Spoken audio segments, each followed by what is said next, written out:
Esta es la famosa Ley 789 de 2002 o como muchos la conocen, la reforma laboral de Uribe, en la cual nos basaremos para este video. Tengamos en cuenta que esta reforma, según las dos orillas, fue establecida bajo 4 pilares: la ampliación de la jornada diurna, la reducción del recargo nocturno en el trabajo dominical y festivo, el cambio de la naturaleza del contrato de aprendizaje y la posibilidad de fijar jornadas flexibles. Si se han fijado bien, ninguna de ellas está diseñada para el beneficio de los trabajadores, sino de los empleadores, y ya veremos por qué. Vamos al menos con el primer pilar. Para ello iremos al artículo 25. Recuerden que leeremos directamente la ley original. Allí muy clarito dice que el horario ordinario diurno ya no iría desde las 6 de la mañana hasta las 7 de la noche, sino desde las 6 a.m. hasta las 10 de la noche, y el nocturno empezaría a las 10 p.m. y terminaría a las 6 de la mañana. Es decir, que los trabajadores que laboraban en horas de la noche dejaron de percibir 4 horas de su recargo nocturno, equivalente a un 35% del valor de las horas laboradas, y para los demás trabajadores con derecho a percibir horas extras, esas 4 horas laboradas por fuera de su horario de trabajo regular, que antes les eran pagadas como extras nocturnas con recargo de un 75%,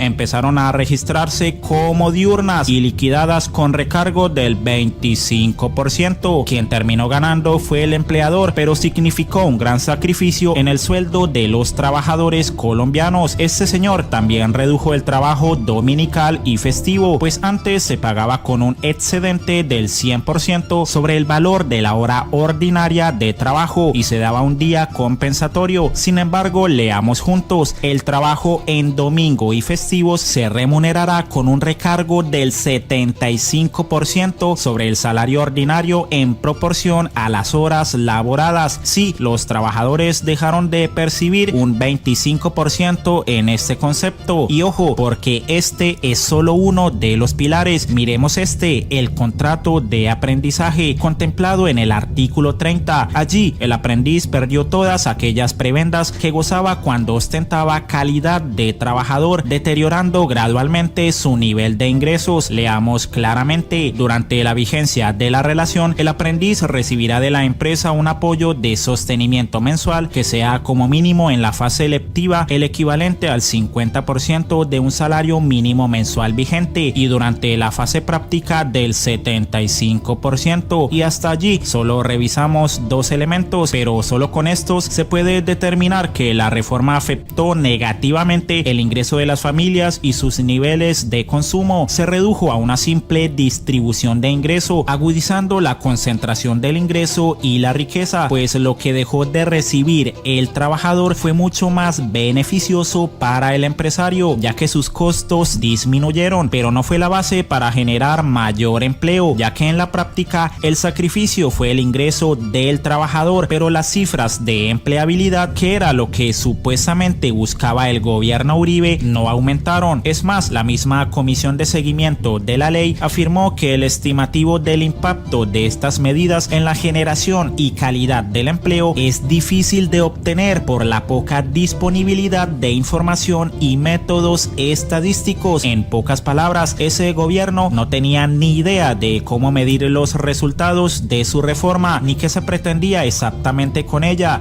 Y como el expresidente está defendiendo su reforma mencionando que la quieren tumbar solo por un capricho ideológico, la congresista Mafe Carrascal le respondió fuertemente a través de este video. Uribe empezó campaña, algo que el expresidente sabe hacer muy bien. Este fin de semana, desde un pequeño pueblo antioqueño, sin la presencia de medios de comunicación ni de bases militantes del Centro Democrático, ni de nada ni de nadie, Uribe anunció en un breve discurso difundido por sus redes sociales y por Revista Semana, tan raro, que se declara en campaña permanente para las elecciones del 2026. Ojalá le quede un poquito de tiempo para atender sus asuntos judiciales. El lanzamiento de su campaña fue sin bombos ni platillos, pero sí con toda la intención de emberracar a la gente contra la reforma laboral. El ataque coordinado les está quedando divino. Hace un par de semanas fue Vargas Lleras, ahora Uribe, y ya veremos quién viene la semana entrante. ¿Será Marta Lucía Ramírez o a quién desempolvarán? Lo he dicho, al viejo poder le llegó su otoño. Y entonces el capricho político.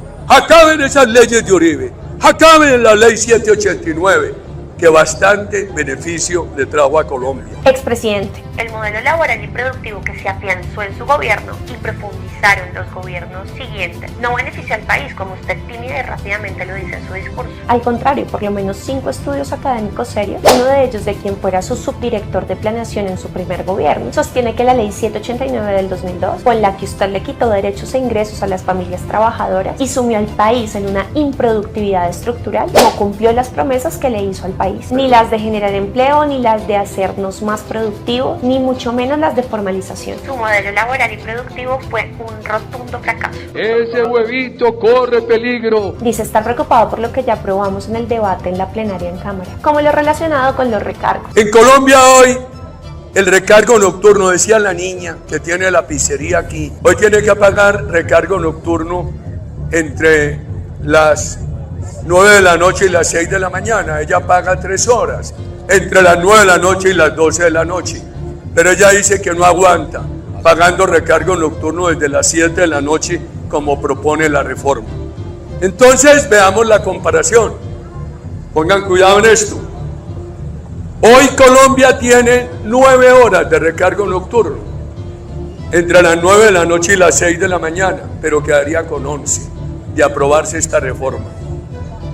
Brasil, Perú y Chile tienen 8 horas, nosotros quedaríamos con 11. Los recargos allá van de 10 de la noche a 6 de la mañana.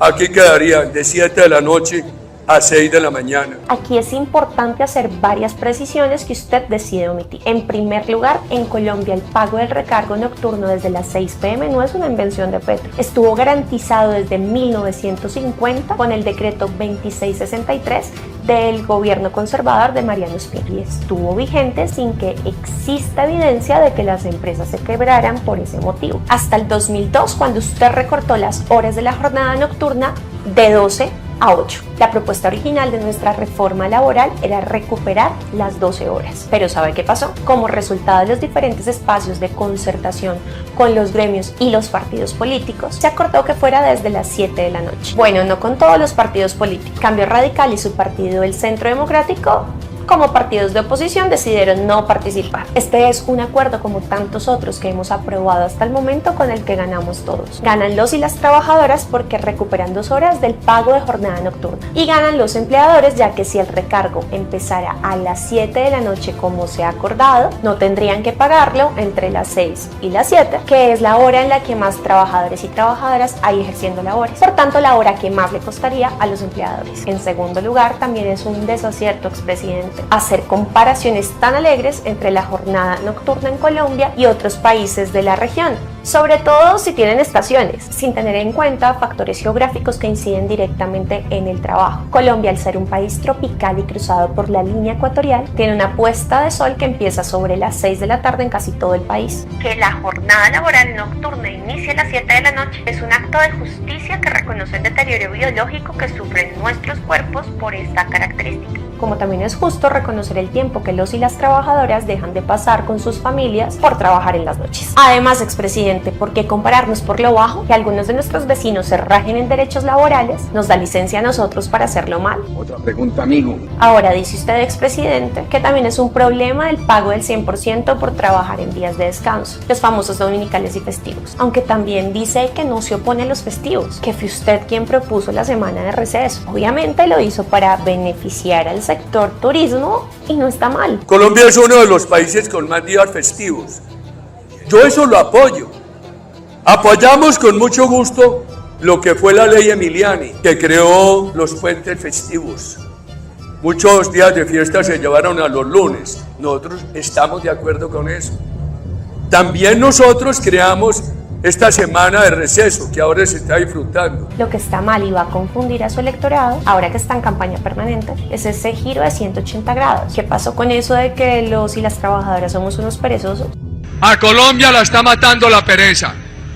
Lo que tenemos que hacer en modificación de jornada de trabajo es recortar la jornada de sueño, es recortar la jornada de vacaciones, es recortar la jornada de festivos. El pago del 100% por trabajar en dominicales y festivos o el día de descanso no tiene por qué quebrar a nadie. Le invito, expresidente, a que vea la ecuación completa. Los buenos salarios son los que empujan el consumo hacia arriba, ese consumo que tanto le preocupa a usted. Es decir, la aprobación de los artículos sobre jornada nocturna y trabajo en días de descanso aumentarán el salario real de por lo menos 1.9 millones de personas, lo que mejorará la calidad de vida de esas familias, además de dinamizar el consumo de los hogares, las ventas empresariales y el crecimiento de nuestra economía. Pero no solo eso, el impacto de costos de estos dos artículos es bajo. Mejor dicho, no afecta la actividad productiva de las empresas. Tomando los cálculos del escenario medio del GAMLA, en conjunto estos dos artículos generarían un aumento del 2% en los costos laborales, lo que representa un aumento de costos totales de producción de 0,56%, por lo que las empresas formales deberán destinar apenas un 0,4% de sus ingresos para pagar los costos de estas dos medidas. Expresidente, un aumento reducido de los costos laborales no pone en riesgo el empleo. Lo que sí reduce la capacidad de generar empleo, y lo hemos vivido por culpa de su modelo, es concentrar nuestra capacidad productiva y nuestra generación de ingresos en actividades extractivas que generan poco empleo y contribuyen poco a la dinamización del mercado interno de bienes y servicios, al tiempo que se desincentivan las capacidades productivas y se reduce la productividad y los salarios en la industria y en la agricultura. Si lo hacemos diferente, si aumentamos el salario de los trabajadores y trabajadoras, que es la base de la demanda de bienes y servicios, estamos fortaleciendo las ventas empresariales. Por lo tanto, estas medidas fortalecerían la producción empresarial y el empleo. Expresidente, si no es así, ¿cómo es que las familias trabajadoras van a poder salir de paseo en esos festivos o en esa semana de receso? Otra pregunta, amigo. No podemos permitir que el descanso o el tiempo en familia sea un privilegio para unos pocos, como tampoco podemos permitir que la remuneración justa, la del 100%, se embolate por su capricho. Buena parte de esa mano de obra que trabajan las noches o en el día de descanso son jóvenes que estudian o mujeres cabeza de hogar, pues que su campaña permanente no incluye a esas personas. Otra pregunta, amigo. No puedo dejar pasar esta oportunidad, expresidente, para contarle algo. El mundo ha venido cambiando y creando nuevos consensos. Uno de esos nuevos consensos, basado en todo tipo de evidencia, es que el aumento de la productividad laboral no se logra amarrando a los y las trabajadoras a sus puestos de trabajo. Mejor dicho, que el mantra de trabajar, trabajar y trabajar no funciona. Que lo que funciona es trabajar, descansar y disfrutar. Que lo que deben hacer los países que quieran mejorar su productividad laboral es que la gente trabaje y sea eficiente, por supuesto, pero con salarios justos, con garantía de sus derechos, con descanso y con tiempo para pasar en familia. Por eso decimos que su modelo fracasó. No más mano firme con las familias trabajadoras y corazón grande solo con algunos empresarios. La reforma laboral va. ¿Quieren ver las otras respuestas que tenemos para Uribe? Pendientes de los siguientes videos.